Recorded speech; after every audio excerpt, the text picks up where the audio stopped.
ഡൽഹി സദൈവ് അടലിൽ മുൻ പ്രധാനമന്ത്രി അടൽ ബിഹാരി വാജ്പേയിയുടെ ജന്മദിനമാണ്. അദ്ദേഹത്തിന് പ്രണാമം അർപ്പിക്കാൻ हम सभी जानते हैं कि अटल जी को भारतीय संस्कृति से बहुत अधिक लगाव था।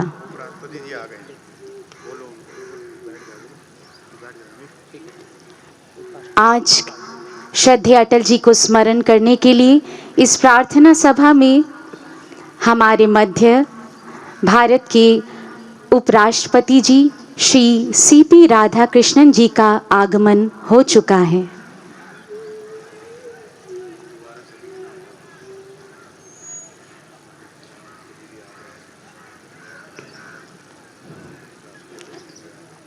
माननीय प्रधानमंत्री जी हमारे मध्य उनका आगमन हो चुका है।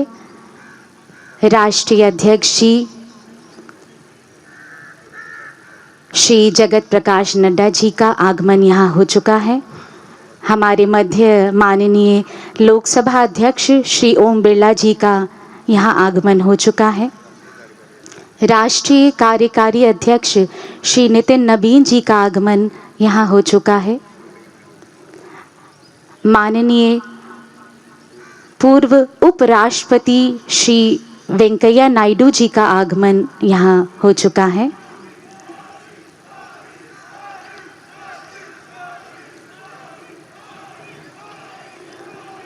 हम सभी जानते हैं कि अटल जी को भारतीय संस्कृति से बहुत अधिक लगाव था।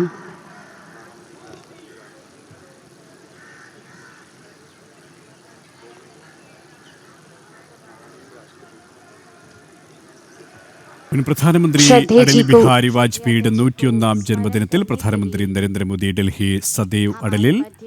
വിവരങ്ങളുമായി എസ് ശ്രീകാന്ത് ചേരുകയാണ്. ശ്രീകാന്ത്, വാജ്പേയിയുടെ 101ാം ജന്മദിനം പ്രധാനമന്ത്രി അടക്കമുള്ളവർ സദൈവ് അടലിൽ പ്രണാമം അർപ്പിക്കുകയാണ്. മറ്റു വിവരങ്ങൾ എന്തൊക്കെയാണ്? സുരേഷ്, ഏറ്റവും പ്രധാനപ്പെട്ട കാര്യം രാഷ്ട്രപതി ദ്രൗപദി മുർമു ഉൾപ്പെടെ ഇപ്പോൾ സദൈവ് അടലിലേക്ക് എത്തിയിരിക്കുന്നു.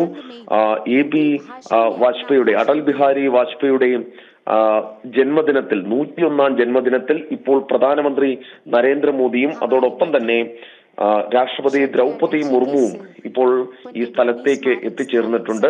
Sadaiv അടലിൽ Lok Sabha speaker Om Birla, vice president, നമ്മുടെ രാജ്യത്തിന്റെ വൈസ് പ്രസിഡന്റ് CP രാധാകൃഷ്ണൻ ഉൾപ്പെടെയുള്ള ആളുകൾ നമ്മുടെ സദൈവ് അടലിലേക്ക്, അടൽജിയുടെ ഓർമ്മകൾ പേറുന്ന സദൈവ് അടലിലേക്ക് എത്തിച്ചേർന്നിരിക്കുന്നു. വെങ്കയ്യ നായിഡുവിനെയും അതോടൊപ്പം തന്നെ BJPയുടെ ദേശീയ അധ്യക്ഷനും കേന്ദ്ര ആരോഗ്യമന്ത്രിയുമായ JP നദ്ദയെയും അടക്കം നമുക്ക് ദൃശ്യങ്ങളിൽ കാണാൻ സാധിക്കും. സദൈവ് അടലിലേക്ക് നേതാക്കൾ ഓരോരുത്തരായി എത്തിക്കൊണ്ടിരിക്കുകയാണ്. 101ാം ജന്മദിനമാണ്. ഈ രാജ്യത്തെ മുന്നോട്ട് നയിച്ച, ഈ രാജ്യത്ത് കോൺഗ്രസ് ഇതര സർക്കാരുകളിൽ അഴിമതിരഹിതമായി ഒരു സർക്കാരിനെ നയിച്ച, അഴിമതിയുടെ കൂത്തരങ്ങിൽ പെട്ടുപോയ കോൺഗ്രസ് സർക്കാരുകൾക്ക് ബദലായി രാജ്യത്ത് സംഭരണം കാഴ്ചവെച്ച അടൽ ബിഹാരി വാജ്പേയിയുടെ 101ാം ജന്മദിനമാണ് ഇന്ന്. അദ്ദേഹത്തിന്റെ ഓർമ്മ ദിനത്തിൽ, അദ്ദേഹത്തിന്റെ ജന്മദിനത്തിൽ അദ്ദേഹത്തിന്റെ ഓർമ്മകൾ പുതുക്കുന്നതിന് വേണ്ടി, അദ്ദേഹത്തെ ഓർക്കുന്നതിന് വേണ്ടി ഇതാ പ്രധാനമന്ത്രിയും അതോടൊപ്പം തന്നെ രാഷ്ട്രപതി ദ്രൗപദി മുർമുവും അടക്കമുള്ള ആളുകൾ എത്തിച്ചേർന്നിരിക്കുന്നു. ഉപരാഷ്ട്രപതി CP രാധാകൃഷ്ണൻ ഉണ്ട്, വെങ്കയ്യ നായിഡു ഉണ്ട്, JP നദ്ദയുണ്ട്. സദൈവ് അടലിൽ ഇപ്പോൾ രാഷ്ട്രപതി ഇപ്പോൾ ഹാരം അണിയിക്കുന്ന, ആ ഓർമ്മകൾക്ക് അവിടെ ഹാരമണിയിക്കുന്ന ദൃശ്യങ്ങളാണ് നമുക്ക് കാണാൻ സാധിക്കുന്നത്. പുഷ്പാർച്ചന നടത്തുകയാണ് രാഷ്ട്രപതി ദ്രൗപദി മുർമു. സദൈവ് അടലിലേക്ക് നേതാക്കൾ ഓരോരുത്തരായി എത്തിച്ചേർന്നുകൊണ്ടിരിക്കുകയാണ്. സുരേഷ്, അടൽജിയെ കുറിച്ച് പറയുകയാണെങ്കിൽ പ്രശസ്തമായ അദ്ദേഹത്തിന്റെ പാർലമെന്റ് പ്രസംഗങ്ങൾ ധാരാളമുണ്ട്. ഒരിക്കൽ അദ്ദേഹം പറയുകയുണ്ടായി, ഞങ്ങൾ അധികാരത്തിലേക്ക് എത്തുകയാണെങ്കിൽ എന്ന് അദ്ദേഹം പാർലമെന്റിൽ ഒരിക്കൽ പ്രസംഗിച്ച് തുടങ്ങി. അദ്ദേഹം അത് പ്രസംഗിക്കുമ്പോൾ തന്നെ, അങ്ങനെ പറയുമ്പോൾ തന്നെ പാർലമെന്റിൽ കൂട്ടച്ചിരി ഉയർന്നു. അതായത് കേവലം 2 പേർ മാത്രമുള്ള ഒരു പാർട്ടിയുടെ നേതാവ് വന്നു നിന്ന് പാർലമെന്റിൽ പ്രസംഗിക്കുകയാണ് ഞങ്ങൾ അധികാരത്തിൽ എത്തുകയാണെങ്കിൽ എന്ന്. പക്ഷേ അടൽജി പറഞ്ഞ ഒരു കാര്യമുണ്ട്, ഇന്ന് ഞങ്ങൾ ഒരുപക്ഷെ രണ്ടുപേരായേക്കാം, പക്ഷേ നാളെ ഈ രാജ്യത്തെ നയിക്കുന്ന ശക്തിയായി ഞങ്ങൾ മാറുന്ന കാലം വിദൂരമല്ല എന്ന് അദ്ദേഹം പറയുകയുണ്ടായി. ഇന്നതാ ഇപ്പോൾ പ്രധാനമന്ത്രി പുഷ്പാർച്ചന നടത്തുന്ന ആ ദൃശ്യങ്ങളാണ് നമുക്കിപ്പോൾ കാണാൻ സാധിക്കുന്നത്. സുരേഷ്, ഞാൻ പറഞ്ഞതുപോലെ അദ്ദേഹം അത് 2ൽ നിന്നും 88 അത് പിന്നീട് അടൽജിയുടെ നേതൃത്വത്തിൽ സഖ്യകക്ഷി സർക്കാർ ഭരിക്കുന്ന രീതിയിലേക്ക് കാര്യങ്ങൾ പോയി.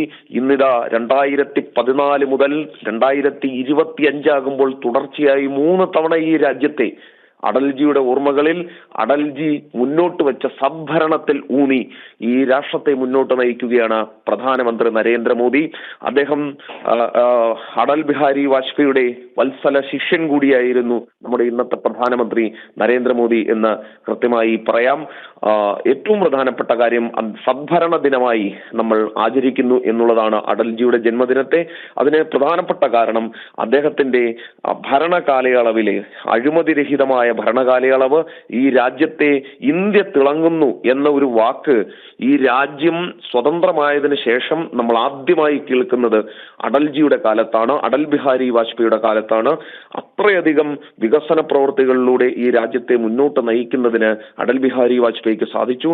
ഈ രാജ്യം ലോകത്തോട് വിളിച്ചു പറഞ്ഞു ഞങ്ങൾ കരുത്തരാണ്, ഞങ്ങൾ ശക്തരാണ് എന്ന്. അത് ന്യൂക്ലിയർ ഒരു പരീക്ഷണം നടത്തിക്കൊണ്ടാണ് ഈ രാജ്യത്തോട് വിളിച്ചു പറയുകയുണ്ടായത്. JP നദ്ദ ഇപ്പോൾ ഈ പുഷ്പാർച്ചന നടത്തിയിരിക്കുന്നു. നിതിൻ നബീൻ BJPയുടെ ഏറ്റവും പ്രായം കുറഞ്ഞ ദേശീയ വർക്കിംഗ് പ്രസിഡന്റ് നിതിൻ നബീൻ പുഷ്പാർച്ചന നടത്തിയിരിക്കുന്നു. അങ്ങനെ ഓരോ നേതാക്കളായി ഇപ്പോൾ വരിവരിയായി സദൈവ് അടലിലേക്ക് എത്തി പുഷ്പാർച്ചന നടത്തുന്ന ദൃശ്യങ്ങളാണ് നമ്മൾ കാണുന്നത്. ഒരു കാര്യം എടുത്തു പറയേണ്ടത് ഇക്കാര്യത്തിൽ ഈ അടൽജിയെ കുറിച്ച് പറയുമ്പോൾ അദ്ദേഹത്തിന്റെ ധർമ്മനിഷ്ഠ, ഈ ഭരണത്തിലുള്ള ധർമ്മനിഷ്ഠ ഏറ്റവും അധികം എടുത്തു പറയേണ്ട കാര്യമാണ്. ഈ സദ്ഭരണം നടത്തുന്നതിൽ, അഴിമതിരഹിത ഭരണം നടത്തുന്നതിൽ അണുവിട വിട്ടുവീഴ്ച അദ്ദേഹത്തിന്റെ ഭാഗത്തുനിന്നും ഉണ്ടായിരുന്നില്ല എന്നുള്ളത് ഈ ഘട്ടത്തിൽ ഓർക്കേണ്ടതാണ്. ആ രീതിയിൽ അദ്ദേഹത്തിന്റെ പ്രസംഗങ്ങൾ, തീപ്പൊരി പ്രസംഗങ്ങൾ നടത്തുക എന്ന് നമ്മൾ പറയാറുണ്ട്. അങ്ങനെ ആളുകളെ വൈകാരികമായി മറ്റൊരു തലത്തിലേക്ക് എടുത്തുയർത്തുന്ന പ്രസംഗ ശൈലി ആയിരുന്നില്ല അദ്ദേഹത്തിൻ്റെത്. പക്ഷേ ആളുകളെ പിടിച്ചിരുത്തുന്ന, ആളുകളെ ചിന്തിപ്പിക്കുന്ന, ആളുകളെ അത് മനസ്സിലിട്ട് വീണ്ടും വീണ്ടും ആലോചിച്ച് സ്വയം അദ്ദേഹത്തിന്റെ ആ പ്രസംഗത്തിലൂടെ പ്രചോദനം ഉൾക്കൊള്ളാവുന്ന തരത്തിലുള്ള പ്രസംഗം അതായിരുന്നു അദ്ദേഹത്തിൻ്റെത്. കവിതകൾ പാടിയും കഥകൾ പറഞ്ഞും ഉള്ള പ്രസംഗ ശൈലി അത് അടൽജിയുടെ മാത്രം പ്രസംഗ രീതിയായിരുന്നു. കവിതകളെ സ്നേഹിച്ചിരുന്ന വ്യക്തി കൂടിയാണ് അടൽജി എന്ന് പറയുന്നത്. സദൈവ് അടലിൽ അദ്ദേഹത്തിന്റെ ഓർമ്മകൾ ഇങ്ങനെ തങ്ങി നിൽക്കുന്ന ദിനമാണ് പോകുന്നത്. അദ്ദേഹത്തിന്റെ 101ാം ജന്മദിനം രാജ്യം ആഘോഷിക്കുകയാണ്. ഇപ്പോൾ ആ ഓർമ്മകൾക്ക് മുന്നിൽ നമസ്കരിച്ചുകൊണ്ട് പ്രധാനമന്ത്രിയും രാഷ്ട്രപതിയും അടക്കമുള്ളവർ സദൈവ് അടലിലേക്ക് എത്തിച്ചേർന്നിരിക്കുന്നു. ഇന്ന് രാഷ്ട്രപ്രേരണാ സ്ഥൽ അത് ലക്നൌവിലാണ്. അവിടെ പ്രധാനമന്ത്രി 2:30 അടൽജിയുടെ പൂർണ്ണകായ പ്രതിമയും അടൽജിയുമായി ബന്ധപ്പെട്ട മറ്റ് കാര്യങ്ങളുമൊക്കെ തന്നെ ഉദ്ഘാടനം ചെയ്യുന്നുണ്ട്, രാഷ്ട്രത്തിന് സമർപ്പിക്കുന്നുണ്ട്. അങ്ങനെ ആ ഓർമ്മകൾ ഈ രാജ്യം എത്ര കാലം ഉണ്ടോ ആ കാലം അത്രയും ആ ഓർമ്മകൾ തങ്ങി നിൽക്കുന്ന രീതിയിലേക്കാണ് അടൽജിയെ ഈ രാഷ്ട്രം നന്ദിയോടെ ഓർക്കുന്നത്. മുൻ പ്രധാനമന്ത്രി അടൽ ബിഹാരി വാജ്പേയിയുടെ 101ാം ജന്മദിനം പ്രധാനമന്ത്രി നരേന്ദ്രമോദി, രാഷ്ട്രപതി ദ്രൗപദി മുർമു അടക്കമുള്ള പ്രമുഖർ ഡൽഹി സദൈവ് അടലിൽ ആദരവ് അർപ്പിക്കുകയാണ്, പുഷ്പാർച്ചന നടത്തുകയാണ്. പ്രധാനമന്ത്രിയും രാഷ്ട്രപതിയും പുഷ്പാർച്ചന നടത്തി. ഇപ്പോൾ മറ്റ് പ്രമുഖരും ഈ ചടങ്ങിന്റെ ഭാഗമാവുകയാണ്. തത്സമയ ദൃശ്യം.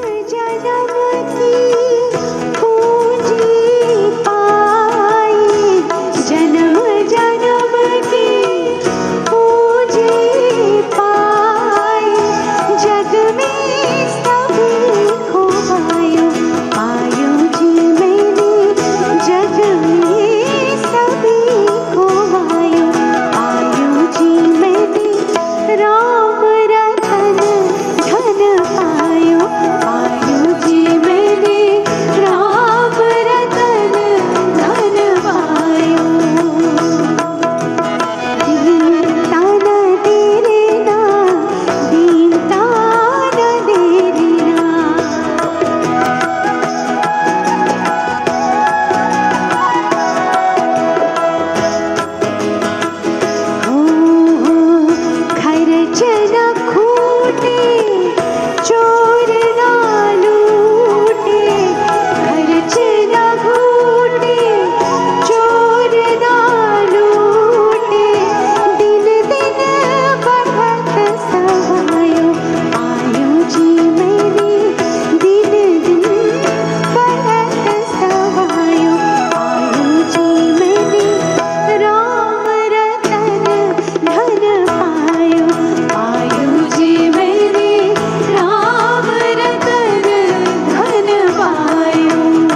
श्री अटल बिहारी वाजपेयी जी के जन्म दिवस पर जैसे कि हम सब जानते हैं कि उनकी कविताएं हमारे हृदय में ऊर्जा भर देती हैं और बहुत ही सारा पॉजिटिविटी भर देती हैं। उनकी कविता की कुछ पंक्तियां मैं सुना रही हूँ।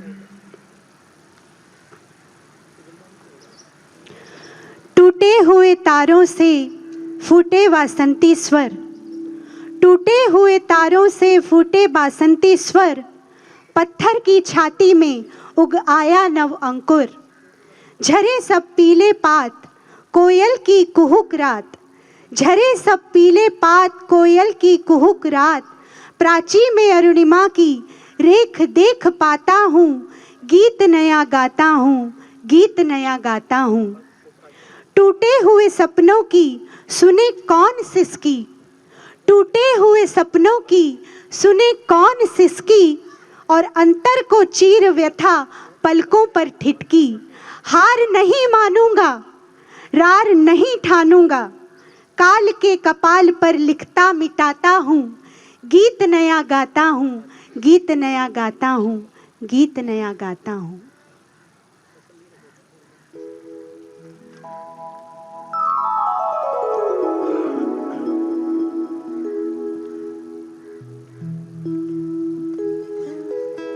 प्रस्तुत है ये अंतिम भजन आज की इस प्रार्थना सभा में।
ഡൽഹിയിലെ സദൈവ് അടലിൽ മുൻ പ്രധാനമന്ത്രി വാജ്പേയിക്ക് പ്രണാമമർപ്പിച്ച് പ്രധാനമന്ത്രി നരേന്ദ്രമോദി, രാഷ്ട്രപതി ദ്രൗപദി മുർമു തുടങ്ങിയ പ്രമുഖർ. ചടങ്ങുകൾ പുരോഗമിക്കുകയാണ്. തത്സമയ ദൃശ്യങ്ങളാണ് പ്രേക്ഷകർ കണ്ടത്.